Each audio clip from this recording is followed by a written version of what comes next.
Welcome to Interior Integration for Catholics. This is episode 117. This is an episode recorded live, and this is going to be released on July 17th, 2023. And we are talking today about this concept of, I'm going to use my air quotes, personality, end air quotes, and parts. How do we understand this concept of personality, which is so prevalent in our culture? It sort of imbues our culture. How do we understand that in the light of parts and parts work and internal family systems thinking? And how can we get in touch with the parts of us that in some sense seem to make up our personality? That's what we're going to be exploring today, not just conceptually, not just in the mind, but also in our hearts, also with our parts. And so I am so excited to have with me today, first off, Dr. Jerry Crete. He is the co-founder of Souls and Hearts with me way back in the day, and also the CEO of Souls and Hearts. He's been doing such great work in contributing to the weekly reflections many of you have seen over the last 7 weeks, including last Wednesday, the exchanges, the discussions about parts in the spiritual life. We've been discussing the parts of Jesus. We can discuss Jesus' personality in quotes again today. So glad to have you with us today, Dr. Jerry. Thank you. Great to be here. And then I'm also super excited. Marianne Moreland is our lead navigator for the Resilient Catholics community. And she has been on a number of times over the last few weeks, and super excited to have you back, Marianne, to be able to share with us your expertise and just your perspectives on these whole questions around personality, around parts, and just a blessing to have you tonight with us as well. Thank you. It's good to be here. So I have a theory. It's more than a theory. I have a position. I have an opinion about this personality thing. And those of you that listened to episode 116, where I got into this whole concept of personality and why I am less and less enamored with the idea of a single unitary homogeneous personality, those of you will have heard my position. But I really wanted to get into, in an experiential way today, this opinion, this belief, this assumption, if you will, that I have, that what we think of as our personality, or what others think of us in terms of our personality, is really a small group of manager parts that lead and guide our system on a day-to-day basis. These are the ones that are tasked with, that have taken over, that have blended with us, and are fairly consistently in front, handling day-to-day operations, handling the day-to-day activities of our lives. And so these are the ones that are prominent. These are the ones that are in the store window, so to speak, right? Not the rest of our parts, which may not be given a voice, which may not be able to be seen, heard, known by other people, may not be able to be seen, heard, known, or understood by our own innermost selves, by our own selves. And so, in other words, I'm saying that our personalities, if you will, are the parts that are at the tip of the iceberg, the part of the iceberg that is above the water, that can be visible to others and visible to ourselves, while so many of our parts are below the water.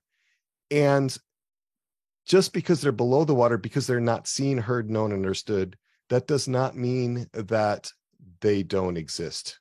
So I wanted to throw that out there. It's pretty provocative in some ways. This is not something that I've seen Richard Schwartz argue at any length. I don't know that he's ever addressed it. I've not seen it in other theorists. Maybe you have, Dr. Jerry, you have, Marianne, but what are your thoughts on this as I float this proposition to you? Well, I would say that I think it's rather brilliant. And of course, I'm already in full agreement with you on the multiplicity of the human person. I like the way that you've explained that as a small group, almost a management team, I think you said, that's up front. I also really liked the way you talked about the disorders and that it's such a negative view. Mm-hmm. And it made me wonder a little bit about those different kinds of disorders and coming at it myself from a trauma perspective. And I tended to look at the DSM and all the criteria as symptoms of trauma. All right. So I already am a bit of a renegade there in the normal, psychological world, looking at it that way.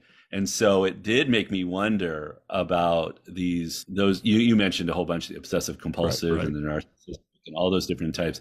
And it made me wonder, like, if they are exhibiting trauma symptoms, is that the influence of exiles influencing this management team? So that's where my brain went, which I know is a whole topic, but just sharing, that's where my brain went when you were talking about that.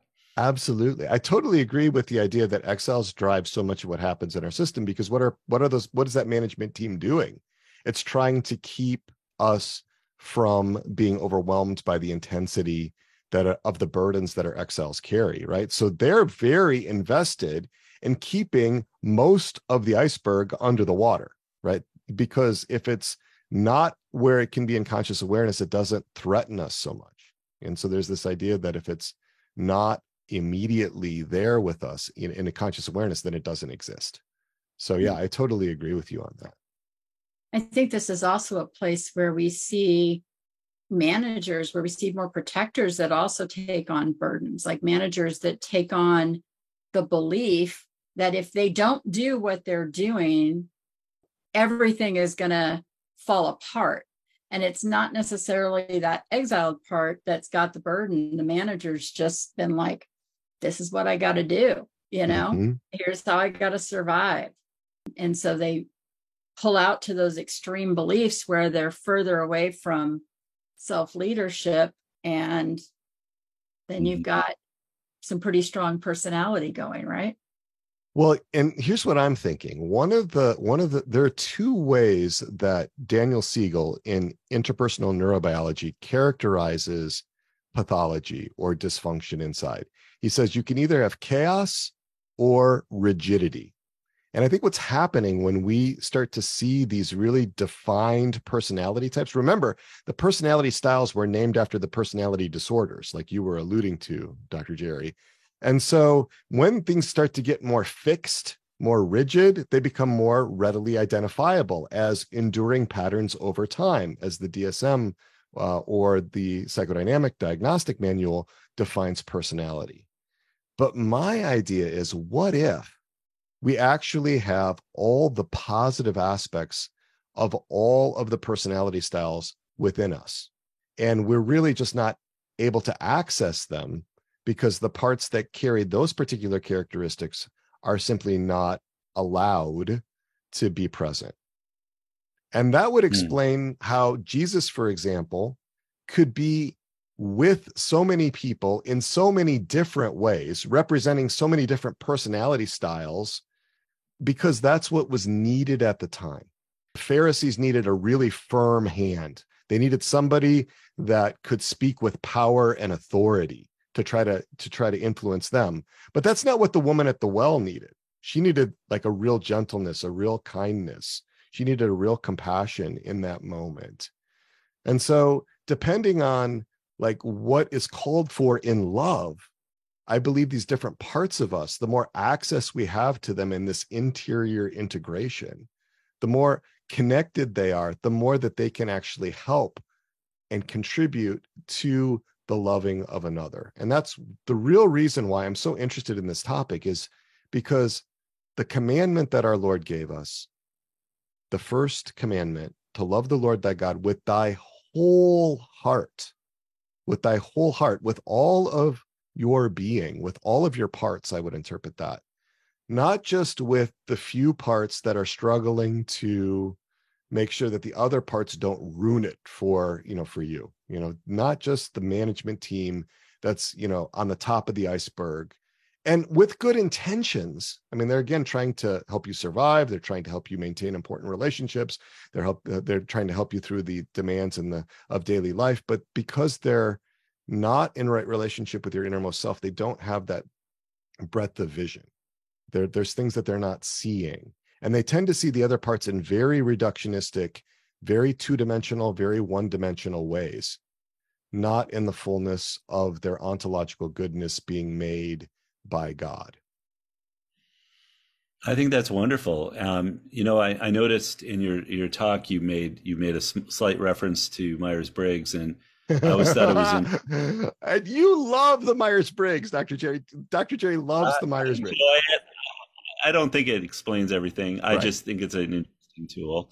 But I always thought it's interesting that it was it's based on a spectrum, right? So each of the letters, and I've heard someone explain like Jesus would be the middle of all of them, so they would call that an XXXX. Okay. Center. And I kind of like that because it resonated with me with what you were just saying. We take more of an extreme position. Maybe it's based on trauma, maybe it's based on whatever, but we're being called to that middle. And what also resonates with me, it's not exactly personality, but you did also mention kind of sideways the temperaments. And more Catholics that I know or clients of mine are more familiar with the temperaments than they are with Myers-Briggs. And I'll always dislike the temperaments because I felt like they were so negative. They all seemed awful to me. And it wasn't until like choleric just sounds awful, right? Or angry. Melancholics are depressed, and the phlegmatics are just like limp or something. And so all these types just seemed so awful. And I once, was working with someone who loved that system and helped me appreciate it better. But it made me wonder, like, Jesus must be in the middle of all of them. Like if the four temperaments are like four quadrants, that Christ is calling us to that middle space again, that all these tools that we use to measure personality and temperament, they're all flawed in some way and they're all useful in another way. But there is still that idea that there is something in the center, or there is something that there is a model for coming closer to being Christ-like in that. Well, I would expand that out a little bit too and say, not so much. No, Marian, were you going to go there? I was just going to say, I'm glad you brought that up, because that kind of personality style was my first introduction really to this idea of personalities. I was probably like 16, maybe 14. And my parents were in Amway and they had to have all of these rah-rah books to be listened to and taken on. And so I got labeled really early, like driver analytical. And I'm like, well, thanks. Yeah. Okay. So are you trying to say I'm a pushy, thoughtful person? But you're exactly right about how those labels just come across. None of them sound really good, quite frankly. It's where you find that intersection between all of them that you really start to get the good. But I love your point, Dr. Peter, about maybe all those positive qualities exist within the person. They're just not activated, or they're just, hidden deeply sometimes. So that's a very positive and hopeful way to look at it. And that's kind of what I was thinking, going back to your analogy. Instead of seeing like the XXXX on the Myers-Briggs, what I would see is that we have all of them in different parts. And then so instead of like all the instruments in the orchestra playing one melody, that they're actually in various places with these. So one part might be very, if you're going to use the temperaments, very choleric, but it's only when that's really the best, that comes out, when there's a need for a choleric approach, or in other parts might have different qualities, the introversion, extroversion, like there may be times like in Jesus' life, I don't see him as sort of being halfway between being an introvert or an extrovert. I see him as sometimes being very introverted and sometimes being very extroverted. And both of those exist, and they're not sort of negated or canceling each other out. They're just both there. It's a both and rather than, some sort of mean. So it's looking at it, bringing it into like multiple dimensions, I guess is what I'm saying. So yeah, there's where I think it can be really, really helpful. In other words, that each part could have like its own personality, if you will. But in that case, I like what you just said there, because if Christ is the epitome, the perfect example of really self-leadership, self-governance, then he can decide, I need go into the desert. And I'm lower in energy. I need to like have rest, or I need to apply my extroversion. Like I need to reach out. Like he's in command of it. It's not just happening to him. Exactly. Yeah, I love that. I love that kind of way of understanding that he has full and complete access to all of his humanity, being the perfect man. And that's what we're looking for in Souls and Hearts. That's what we're looking for in this podcast. That's why we call it interior integration for Catholics. It's a big concept for St. Thomas Aquinas, this idea of internal unity, inner unity, that we have this interior integration so that we can, again, be able to bring forth the goodness of all of our parts. Sometimes it troubles me in certain IFS circles because it can kind of seem like we're supposed to relate to other people, from the innermost self, and all the parts should be over like in a parts daycare, where they don't cause trouble because of their burdens and so forth. And what I would like to see is that they be included in that they be part of the richness, because to go back to Richard Schwartz's orchestra model, where the innermost self is the conductor and the parts are the musicians. If it's just the innermost self, there's no music. If there's just the conductor, there's no music. The parts have to contribute the music. I have an idea. It's just hitting me right now, so you can blow it out of the water if it doesn't work. I almost prefer the idea that the innermost self is not necessarily. Let me ask the conductor, but what about the music itself? Or maybe grace is the music itself. What is the song being played? Right. Working through the instruments. So you want to work through you don't want to sideline the music. Right. You want to hear it, but maybe you want to be playing this song and not that song for some reason or another. That's what's troubled me about the orchestra model, is also that there's a score and that you just have to conform to the score. Every musician has to conform to the score. So I like the image of a jazz band better, because in a jazz band, the leader of the jazz band is leading and guiding, directing, but he's also playing an instrument. And there's room for improvisation. There's room for the parts to kind of riff off of the main melody, and there's this sort of discovery and excitement and anticipation and not knowing exactly how it's all going to work out. But there's still order in it. There's still a sense of cooperation, collaboration, harmony. But there's also like this idea that we can share the initiative. It's not just being dictated by the score. So I like that. I can go on and on about that. I'm gonna stop there because I could feel myself. I could feel my parts getting super excited about that.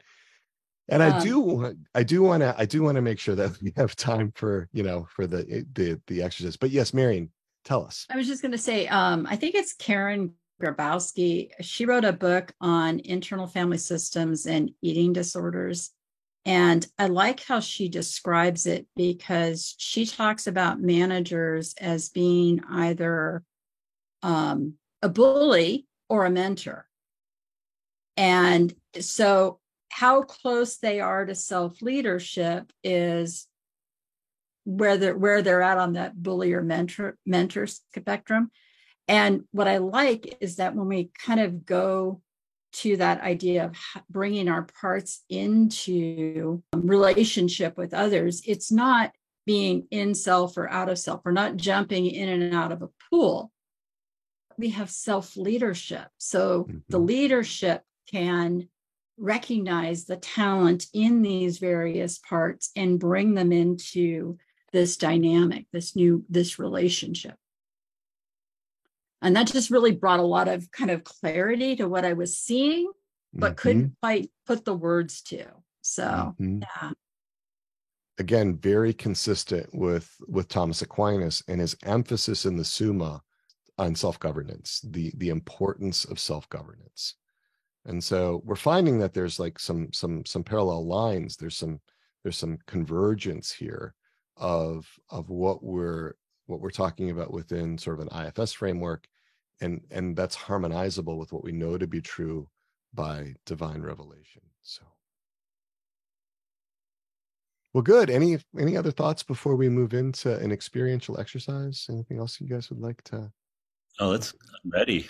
All right. I'm ready to jump in. Okay, excellent. And so an invitation here before we begin. So if you're listening to the podcast recording, just This is something that's better to do when you have the time set aside specifically for this. We're going to invite you to do this when you have the time and the space. So not a good thing to do while you're driving or operating heavy machinery or working out. This is something that's going to take a little bit more, what's going to take more of your attention. And an invitation also to take what is helpful to you. If I offer something, if I make an invitation and it doesn't work for you, it's not helpful to you, be sure that you can let it go. I mean, I really want to be clear that you can just let things go that aren't helpful to you. If you find that you are having difficulty with some aspect of this, you're exiting your window of tolerance to the upside, moving into fight or flight, or you're getting into hyper arousal, you can back away from this. You don't have to continue on. We want to make sure that what we do here has a sense of safety and a sense of being grounded and good for all your parts. And the same thing if you find that you're dropping into a hypoaroused state, the dorsal vagal response, a freeze response, or a shutting down response, well, then that also is a signal that some parts are not okay with what we're doing. And we want to make sure that we attend to that and we don't force parts with an experiential exercise like this, even if there are eager managers that want to make sure it works or something like that. We really work by invitation. We really want to work in a way that is harmonizing with all of our parts, that's good for all of our parts. If you'd like, you're welcome to take notes. If that's helpful, write down things. Freedom to do that. You're welcome to have your cameras on or cameras off during this time. If you're doing this live with us. And so, yeah, with that, we'll go ahead and get started. And so I'm just going to invite all of you to be in this present moment. And in this present moment, to know that safety, this felt sense of protection, is really important. And we're going to be working with your primary managers, the ones that are in the front most of the time, the ones that generally handle your day-to-day affairs. We're not going to be seeking your exiles out right now. We're not going to be looking to connect with parts that are not generally in front or handling day-to-day operations. We really look at these primary managers as your gatekeepers, the ones that we want to make sure that we are working with in a collaborative, cooperative way. And we're going to be working for about 25 minutes on this. And so there's a time limit to it. And you don't have to do anything that doesn't feel safe. You don't have to do anything that doesn't feel right or good. There's freedom here. There's options to take what's really helpful and to leave anything that doesn't seem helpful behind. And if you notice that you're doing really beautiful work with your parts and it doesn't seem to track or line up with what I'm offering, I would say go and do the beautiful work with your parts. Feel free to ignore what I'm offering. That's okay. A lot of freedom here for what's most helpful to you. And so as we begin, I'm just going to invite you to notice what is happening in or around your body.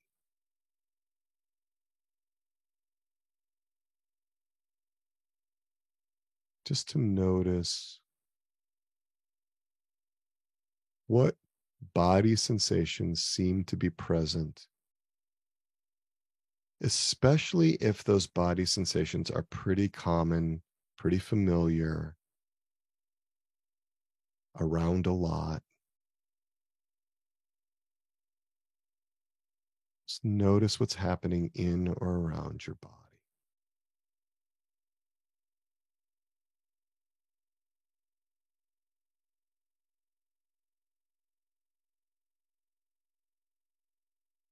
We're going to slow things way down as we focus on just being with. There's an invitation here to not have to do anything.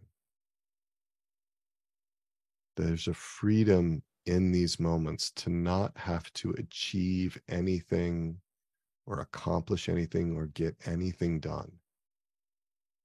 Rather, if parts are willing, we can have a focus on being with, on you as your innermost self, being with your parts, specifically those primary managers, those parts that are blended, maybe most of the time, maybe almost all the time.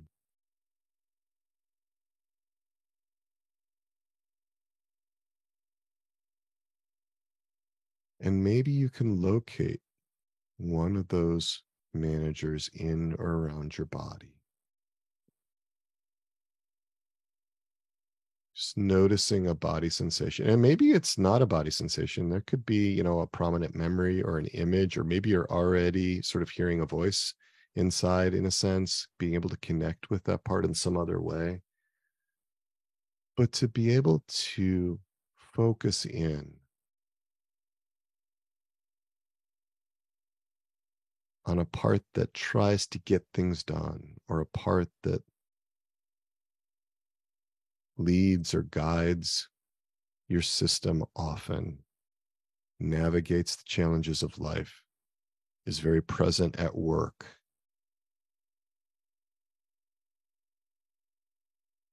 or in your parenting, or in some way that you are carrying out your role responsibilities day to day. And here's an invitation. Could that part look at you? And could you, as the innermost self, look at that part? Could there be enough space? Would that part be willing to relax and soften so that you could see that part and that part could see you?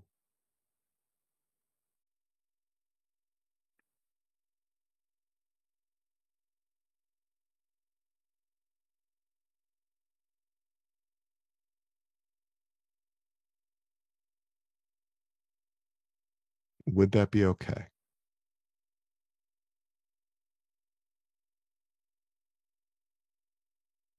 And we're going to ask that no parts overwhelm you with the intensity of their experience, no parts flood you, as parts consider softening and relaxing back, as parts consider being with you as your innermost self. That may be a really new thing for your managers, might be a really new idea. That there is this innermost self that is calm and connectedness and clarity. It's compassion and courage, creativity, connectedness.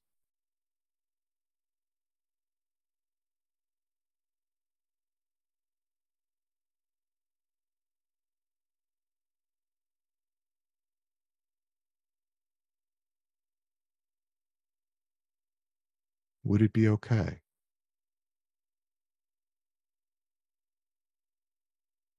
And there may be some parts that are saying, no, it's not okay. I don't feel comfortable with that. It's not safe enough. And if that's the case, let's see if we can accept that that's where parts are at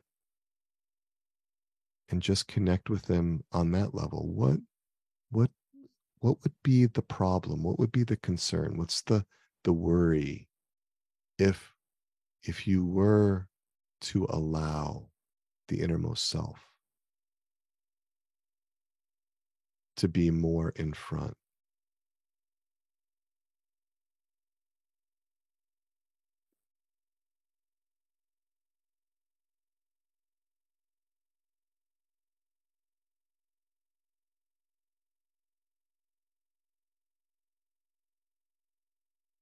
What's the concern? What would happen? What would be the consequences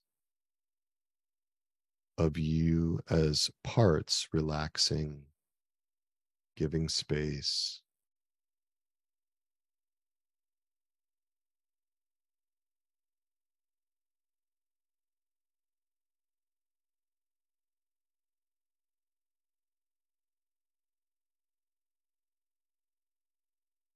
We're going to ask that no other parts blend, that no other parts leap in at this point. It's really important for us to work collaboratively and cooperatively. So there may be parts that really desperately want to be seen, heard, known, and understood that may be considering jumping in. We're going to ask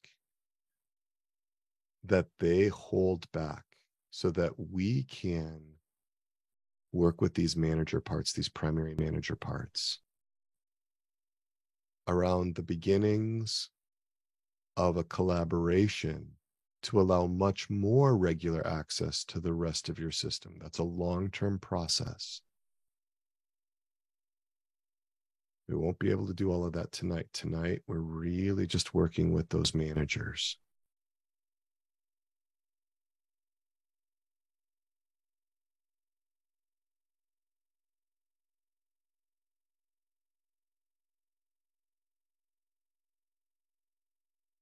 And there might be one or two, maybe even three. But can you, as the innermost self, be with them?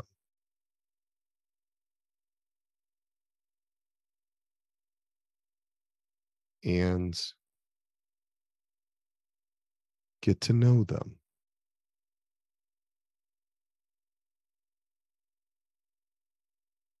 Would it be okay for you to have a big open heart toward these parts that work really hard to try to keep you safe?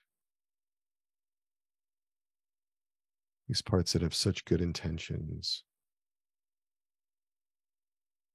that are trying really hard with limited resources to make everything all right. Would it be okay to hear the stories?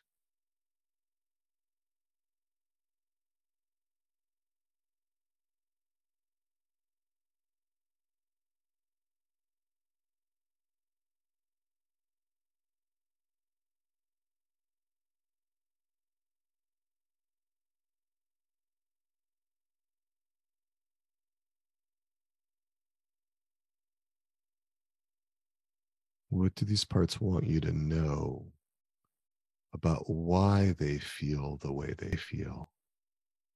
Why they think the way they think? Why they have the impulses they have? And why they try to influence you the way they do?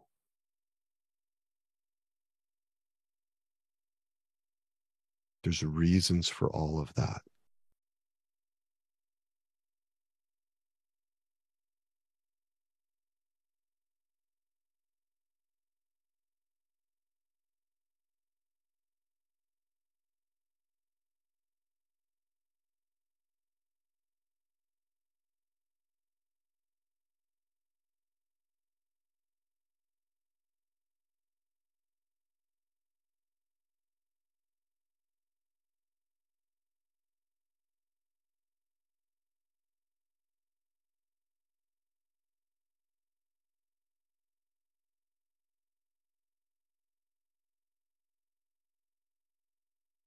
If you notice that there's criticism coming in of these parts, or negativity or judgment, that's another part.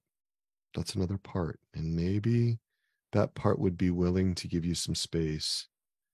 Listening to these parts and accepting where your managers are doesn't mean that we necessarily agree or endorse everything that they say. It just means we're accepting that that's where these parts are at right now. There's no violation of one's integrity in just accepting where a part of oneself is right now.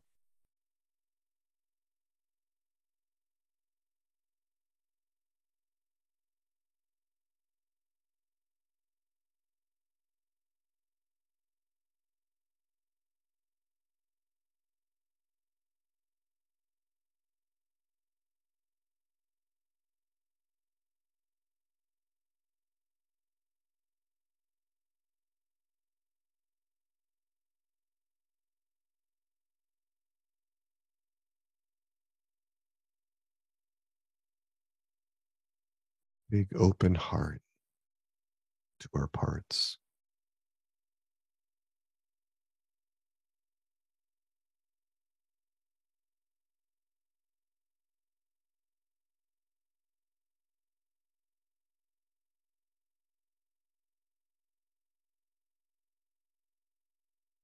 And I'm wondering if these parts of you, these manager parts that are in front most of the time, that handle the day to day living requirements of your life, that they navigate the day to day events and challenges, if these parts feel like they have to be your personality.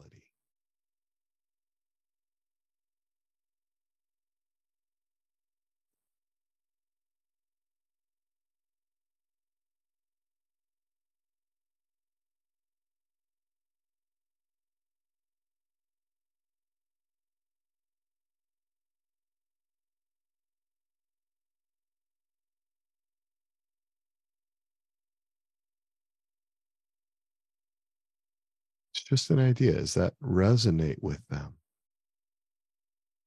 That they have to provide the relatively stable ways of thinking, feeling, behaving, and relating to others as the psychodynamic diagnostic manual defines personality?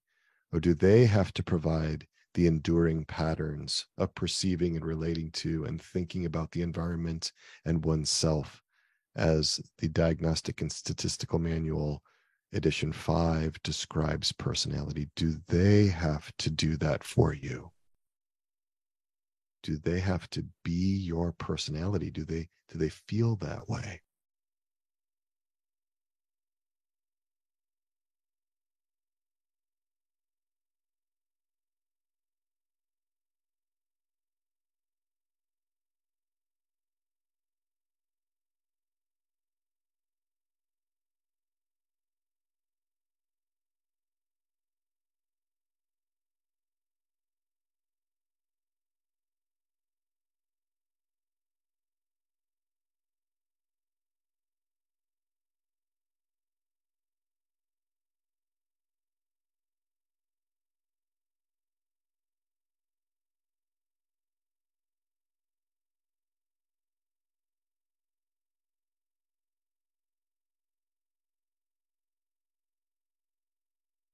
Are there typical patterns, their ways of operating, their modes of operating? Is that what others expect? Is that what they think others expect of you? Or is that what they feel might lead to the least amount of conflict with others? Or maybe that's the way they feel God wants you to be. They're external things, influences, expectations that they're trying to meet.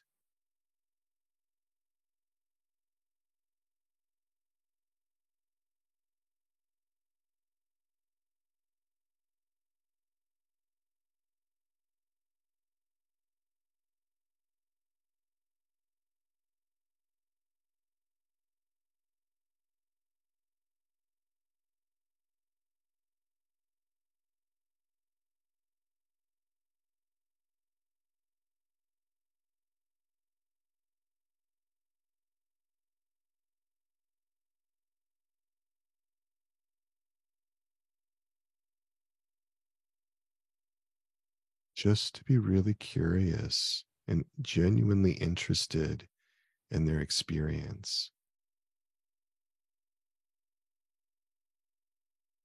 their role in your life.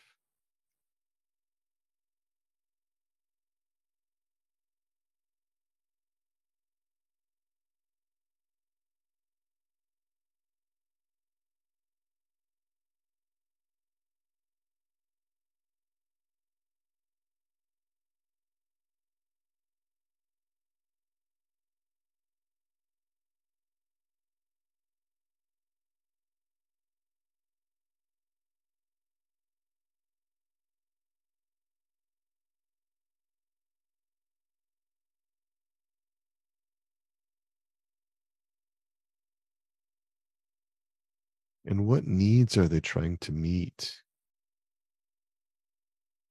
with those impulses and thoughts and beliefs? the ways that they are attempting to influence you.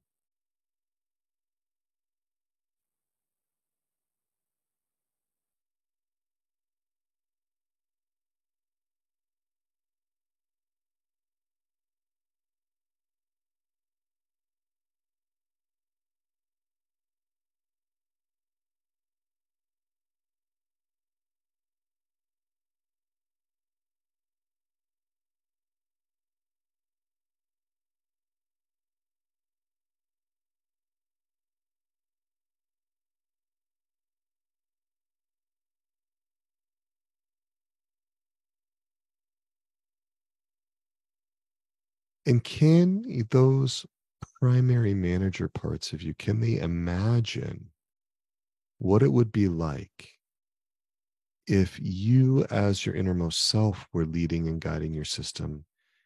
If all of the parts of you had what they needed, if no part was desperate, if no part had impulses where they were trying to get you to act out in various ways, if all parts had their needs met, if all of you could work together in a really integrated way, would that be interesting to these manager parts?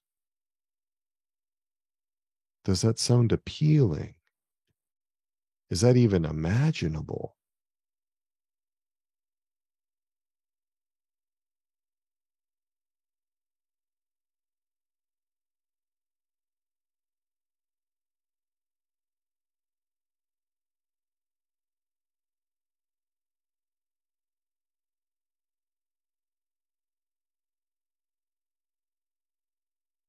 And if that were safe and right and good, it wasn't threatening to include other parts, for other parts to have a seat at the table, what would be different about how you saw yourself or how others saw you? What would happen if the goodness in all of these parts were available? If the beautiful qualities of all of these parts could be accessed, what would happen to your personality?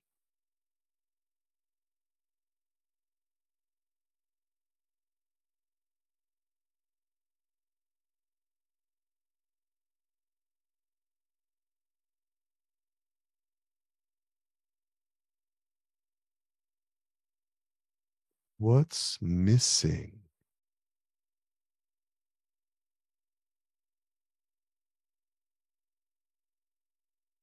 In the current way of operating, do you have playfulness, childlike awe and wonder?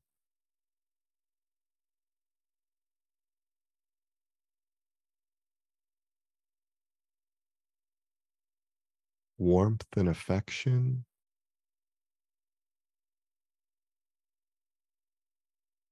The ability to hold boundaries?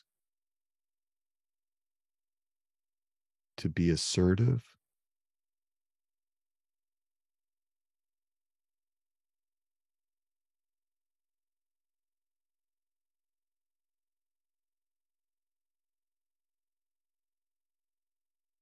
What about openness to new experiences?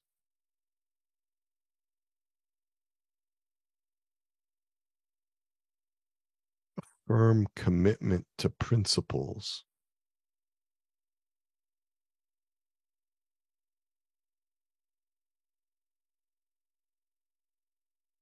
A deep desire to connect with others?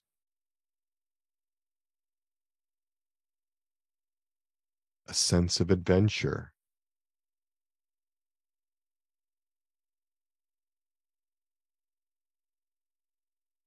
A depth of trusting? Is any of that missing in your, quote, personality? if any of it is missing or not present very often or not on a regular basis, it's not because it's not within you. It's just hidden.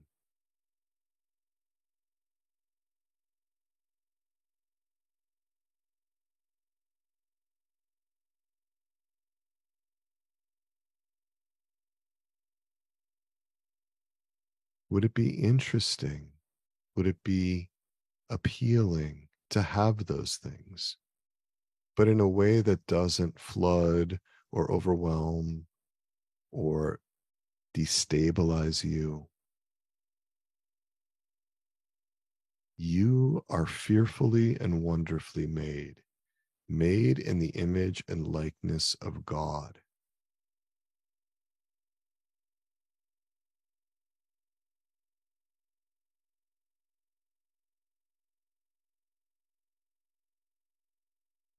What would it be?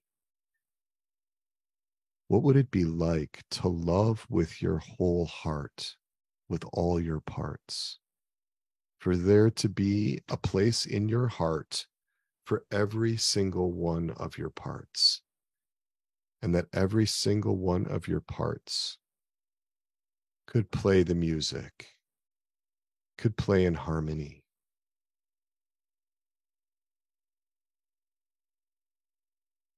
What would your personality be like then?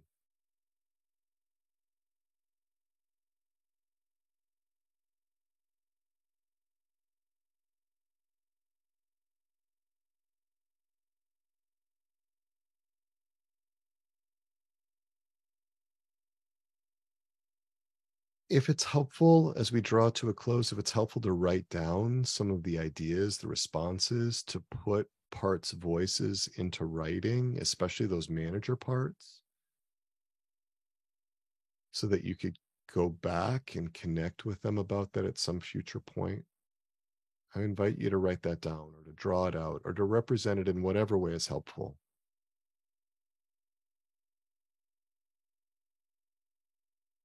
And then I'm going to invite you to consider how you might consider working with your parts more in the future. We have ways of doing that in the Resilient Catholics community. There are ways to do that with an IFS coach or a mentor or a therapist. There's ways that one can do this through some experiential exercises that I've offered in other episodes. But is there a way that you can not have this just be a one-off experience, but a more ongoing type of connection with your parts, if that seems good and right and helpful? And I'm going to invite you to stay in touch with your parts, to see if you can stay connected with your parts as we continue on in this episode, to be able to hear them, to connect with them. There'll be an opportunity to share and debrief for those that are present as we do this live. Just check with your parts about what they might want you to speak for them and what might be just best to be held privately, just for you as your innermost self to know. We don't want to overexpose any parts. We don't want to try to extract anything from them. We want to be able to be really respectful of parts' needs and their desires.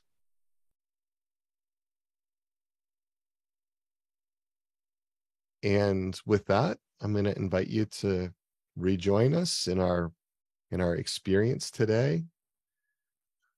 Thought I might just kind of open the floor to you, Marion, and to you, Dr. Jerry, first, just to see like what that might have brought up inside of your system as we think about personality, again, in my air quotes, what that might seem like to you, like what you might have discovered, but only that which feels good and right to your parts to share. Well, I'm happy to get into it. I thank you, Dr. Peter. That was a wonderful experience. It was really helpful. I kind of just entered into it to get to know this management team. And I was jotting down things to help me kind of organize it a little bit, but I identified 4 parts. Mm-hmm. they're part of my management team. And then I was able to kind of give them names. I had a bunch of characteristics, but then I summed it up in each name. And one I would say is I called it my lover part. And that's the part that is a husband, a father, and a friend. And that sort of came up. And then I called it a healer and helper part, probably my therapist part. One that relational and connected and that kind of thing. And then I had I guess I could call it a task administrator part, and the one that has to clean things up and pay bills and answer emails and answer calls and organize and all that. So that was one guy. And then I had a creative part who is kind of creative / intellectual. So he kind of likes to get into, he's curious, he likes to investigate, he likes to research, he likes to just explore ideas a lot. And so those were the 4 that came up for me. And then when I was looking at trying to, have my innermost self kind of see them, I really like my lover part, my healer part, and my creative part. Like they all vie for attention and time. Mm-hmm. My poor organizer, administrator, task part is the one who's been kind of shoved to the side sometimes because, it's not so much fun, right? You can do those things and everything, but the other parts are more fun and more interesting. So that was what was coming up for me. It really challenged me, though, to think about personality, because I didn't really think of my personality based on those 4 almost like roles. Mm-hmm. Mm-hmm. I would have said, I think my personality, I hope people see as warm and caring, as curious, and hopefully intellectual. So I kind of saw like those qualities, which is different than these roles and activities. Mm-hmm. Mm-hmm. And so when you asked about needs, that spoke to me like my need for connection and my need to do something meaningful and with purpose. Mm-hmm. But that gave me fulfillment. So, and then I'll just sum it up with this last part. I was realizing toward the end when you were talking about maybe a part that might be missing, like you were naming things that might have been missing. And I feel like I have an adventurer part. And I kind of was thinking he's like my Bilbo, I mostly like to stay in my hobbit hole, but I do need to get out for an adventure sometimes, have a vacation or do something outside my comfort zone, recreation, or just have fun and be, this kind of thing. And so I maybe have discounted his importance, was what was occurring to me. So yeah, so I had lots of thoughts, and thank you for the opportunity to just kind of let it out there. Any comments you have is fine, or Marian can. No, it's beautiful. I mean, I really like the connecting with parts and seeing, and then this question of, is there anything missing? And I know from just being in relationship with you for a number of years now and working closely together with you now, especially in the last 3.5 years at Souls and Hearts, I sense these parts of you that are up in front a lot, but I also sense that there may be some parts, that I don't see as often.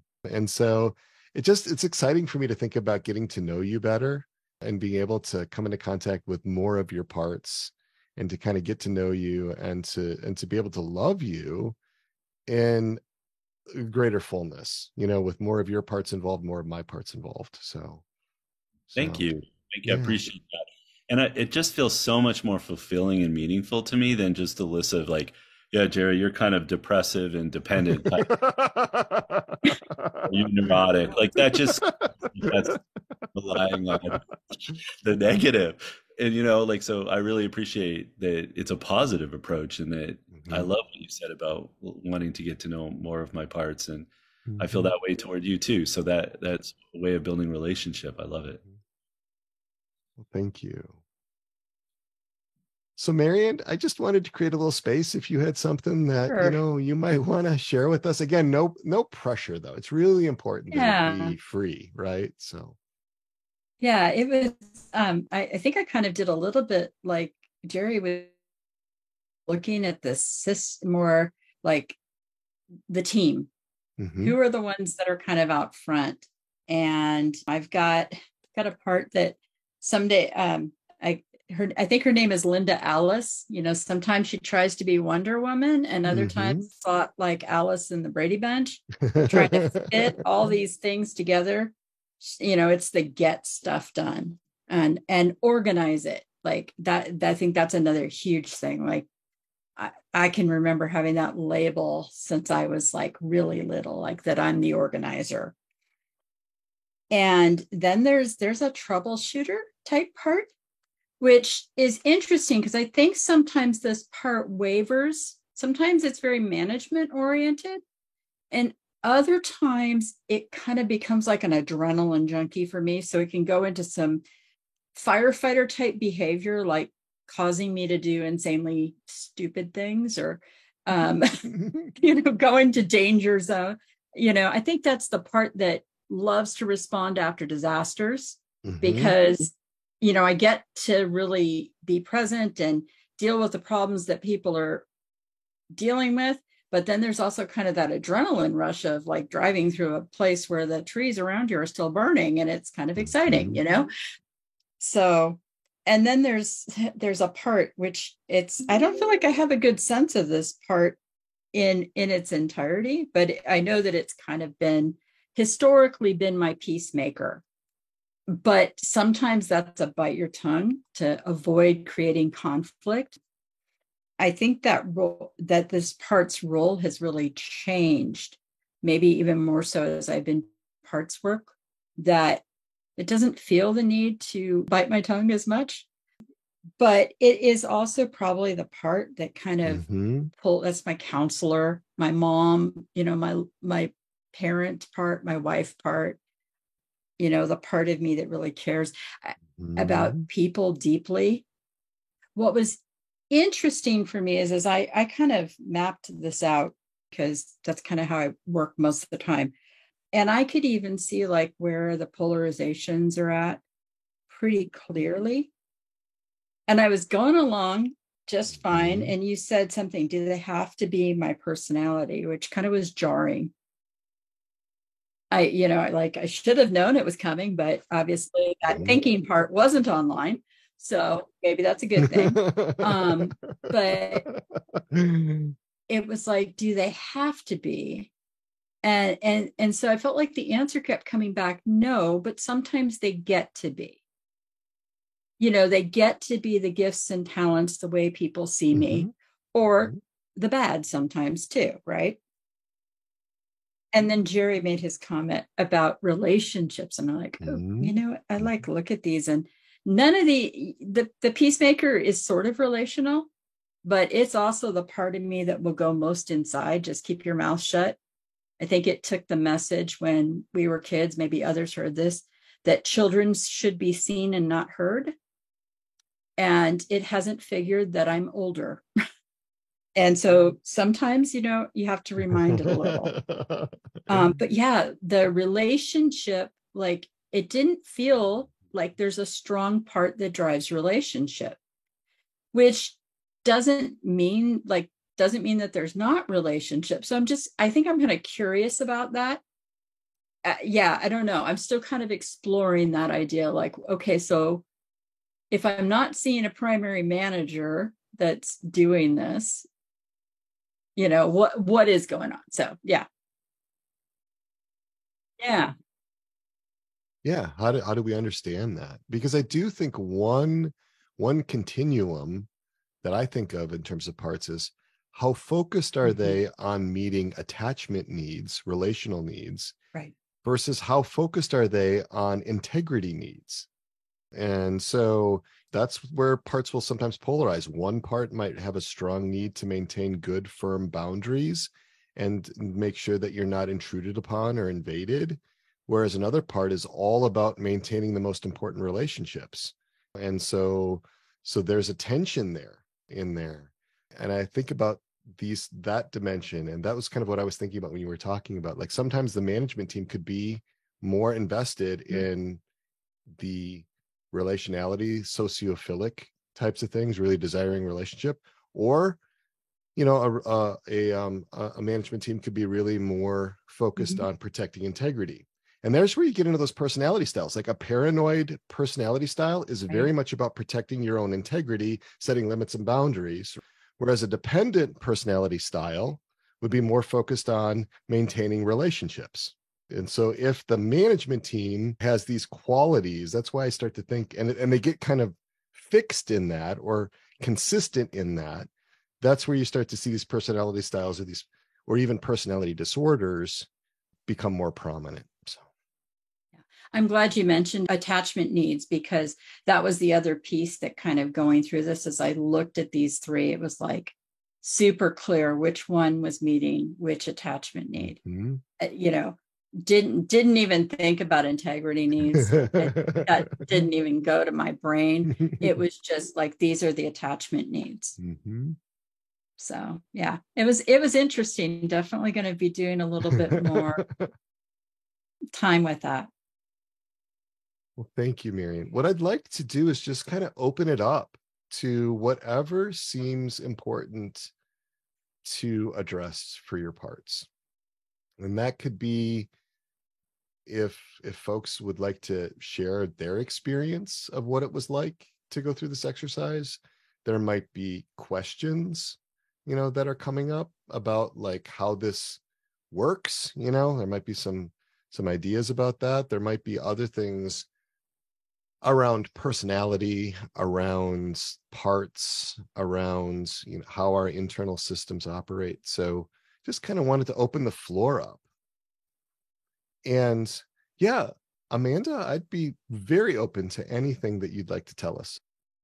Well, thanks. It was fun. My parts, I was kind of surprised when I asked. I have a main manager part, and I asked it, and it said, well, it's really okay for other parts to share the airspace, but only if the work gets done. There's kind of a catch in there that the work never really gets done, according to the part. So, I mean, okay, like maybe we can like have fun and listen to some bluegrass music and sing along while we're getting the work done. It's a big tension for me at this point that another part tends to be like, okay, enough, finally enough, and it hijacks the system. And then I go and like just goof off for hours. And then the manager part comes back and has this nervous breakdown about it. And I mean, as I say it sounds funny, but it's hard. So yeah. I see that kind of dynamic so often, right? Because, well, let me ask you, would it be okay for me to ask you, and you don't have to answer this, but does that driving manager part that wants to get the work done, does it know how to play? Is that part familiar with what it is like to play? Or is that something that's not really in its repertoire? No, it doesn't do that. Other parts do that, but not that part. Exactly, right? So that's why a single part or a small group of parts, I hope it doesn't constitute all of my personality, because there's more to you than that. There's obviously a part that knows something about playing. And so it's a question of how do we bring this together in a more integrated way? I just love that. It was really clear, the tension, right? And I really resonate with that in my own life, because I have a collaborator part, which is my workhorse. That part can just get on a bead, and then I can have all kinds of rebellion happen within my system because it's, I'm not living in a balanced, thoughtful way that nourishes all of my parts. So you can expect the pushback to happen. But that collaborator part, it can believe, if it's not connected with if it's not a right relationship with my innermost self, it can believe that things can sail along pretty well if we just keep going like this, but it's in a way that's totally unsustainable. So I really appreciate that. Thank you, Amanda. Yes, Madeline, love to have you. So I found that really revealing and interesting, and it surprised me. And so when you first started, Dr. Peter, I kind of became aware that all of a sudden I had a heightened sort of awareness, or like a vigilance, so, And I could feel that. I mean, it's moving toward tears as I sort of, like turned towards it.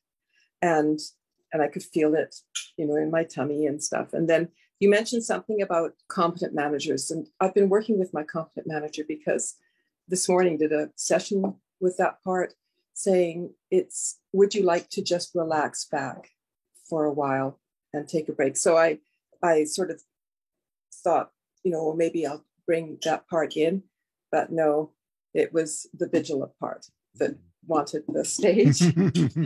And so I learned a lot about that part just by going through it. I've never worked with it. I mean, I guess I know I have a vigilant part, but and then when we finished, Dr. Peter, I thought, oh, now I can fill in a parts identification sheet, the ones that you put. I always have trouble filling in, but you asked all the questions that when I answer, I can fill it in. But it was what I thought was interesting. Maybe maybe I can ask you this. So I felt, in response to your question, because I made notes all the way through, yes, this part feels that it has to be part of my personality.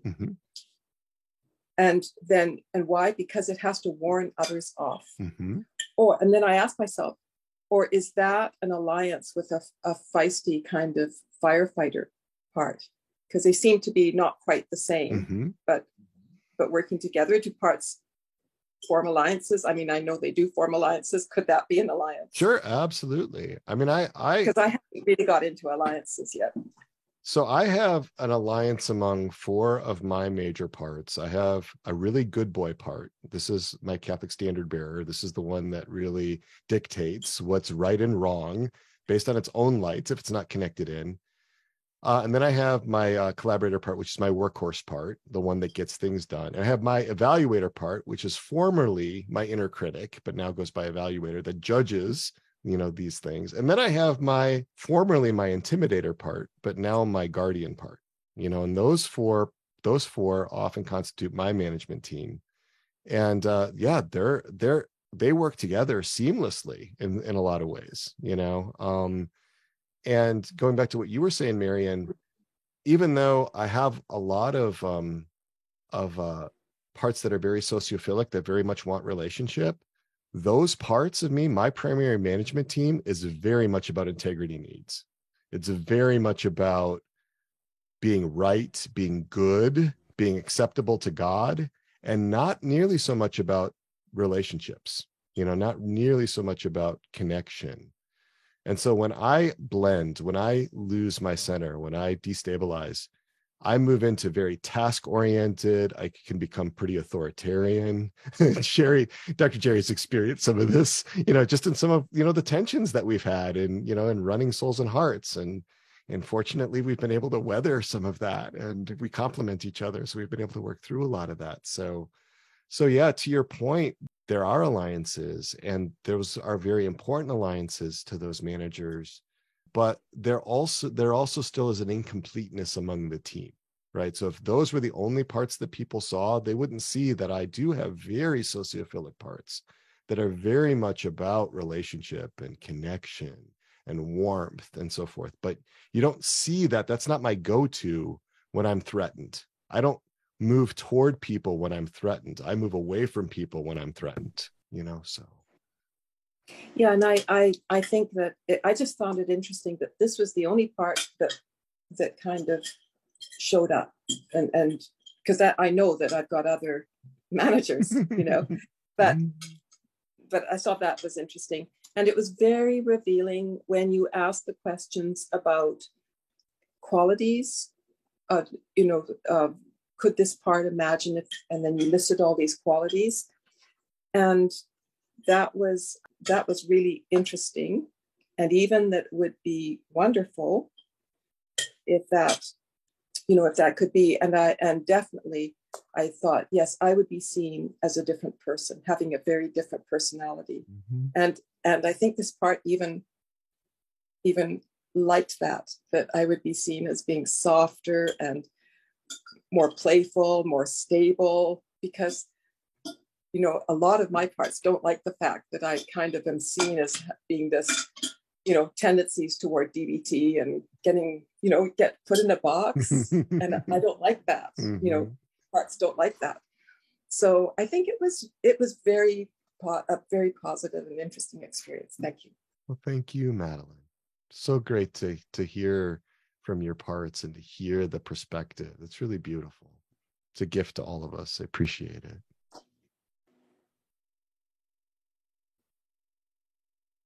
It's interesting. I was just kind of thinking as you both were talking that I think, well, at least it feels like in my system, there's the idea that managers are about doing things. And relationship is about being in relationship. Like that's the one place where it feels like it's become safe for the managers to relax back and just be, not to have to do something to be of value. So I was just kind of thinking that may be kind of some of that connection of why, on the manager side, it's not so much the relationship that's out front. It's just kind of there. Mm-hmm. Marian, I really like that you said that. As this was happening, it hadn't really occurred to me before, but I was searching for another type of part. Like, I'm going, okay, we have exiles and we have managers, protectors, whatever, firefighters. But part of me was like looking for another one. Kind of like what's the part of me that just wants to be in relationship and isn't so much focused on always doing something. And I don't know what category that would be. Maybe that's self. I mean, I was just teaching over the weekend, and we were talking about how that deepest place in the heart is where we can find faith, hope, and love. And maybe that's kind of what we're skirting around. I mean, I'm not a philosopher, but it just kind of very intuitive and like maybe we're kind of talking about the same term. Mm-hmm. I just like the idea that a playful part or just having fun part wouldn't be a manager. The thing about that just seems wrong, right? I want to give it its own name. And it doesn't have to be a firefighter either, because like it can be really good to play. Yeah. I think that's where maybe that spectrum, if I think about it with firefighters, because I think firefighters on farther from self are like a bully, but closer to self are more advocate. So advocating for taking care of yourself, doing something fun, having a pizza periodically or whatever, maybe not the whole pizza, a slice of pizza. Yeah. Doing something that doesn't have to be managed. Mm-hmm. Well, my hope is that we don't have managers, firefighters, or exiles, that those all describe extreme roles. And we just have parts, and I sometimes think about my parts at my managers as former managers. They can go back into being managers if they blend or if they are no longer in right relationship with the self. But yeah, I just start to think of them as by their names, and I worry less about the roles. That's a way that we can kind of understand parts that are blended or that parts that are alienated or exiled. But I agree with you. I don't think those three, I hope there's more than those three, those three roles, in our systems. And then I was thinking about little children. Our Lord says, let the little children come to me and do not hinder them, for the kingdom of God is made up of such as these. And little children are pretty content oftentimes with being. And if they do things, they putter around. It's not essential. What they do isn't essential to who they are. They're not earning their salvation. They're not earning the love of God, or they're not earning the respect of other people. They're just puttering around, And so can there be that kind of freedom that we have? Can we embrace an identity of being beloved, little sons and daughters of God, cherished, treasured, delighted in? Can we have those needs met across all of our parts? Yeah, I always find when I'm working with a client and there's an unburdening of an exile and it's a child part, it's always that the child, I've almost across the board, that the child is like playful and joyful and friend, like it's just delightful. Mm-hmm. And then it's like, how do we bring that part into the self system in a way that's integrated? And and I feel like most of our playful, Jesus said, let the little children come to me. I mean, let those playful, wonderful parts need to be included, even though we're adults, Mm-hmm. Well, we got a couple of messages here. One says, thank you so much. Introduced to a new part and spent the whole time with that part, but eager to find the other parts that comprise my management team. We'll be doing this exercise again. It was most enjoyable. So thank you for that. And then another one, I need to leave, but I wanted to add, for me, it was interesting to see how my body relaxed when I suggested to one particular manager, what if you were led by the self instead of needing to protect the exile? Just beautiful, right? And then one said, yeah, my son never knows what day it is or what's coming up in terms of plans. I'm in awe, right? So yeah, I mean, to have that freedom, right? To be able to have a sense that we don't have to protect ourselves, that we are protected, that we are watched over, that we're the apple of God's eye. How can we invite our parts into that in a deeper and more immediately felt and experienced way, greater confidence in God's love for us? I want to thank you, Marian. I want to thank you, Dr. Jerry, for being with us today and taking time out. It's an evening. Very much appreciate your wisdom, your insights. And then, as we typically do, I'm going to invite everybody to unmute if you would like, and we will invoke our patroness and our patron, Our Lady, our Mother, Untier of Knots, Pray for us. St. John the Baptist, Pray for us.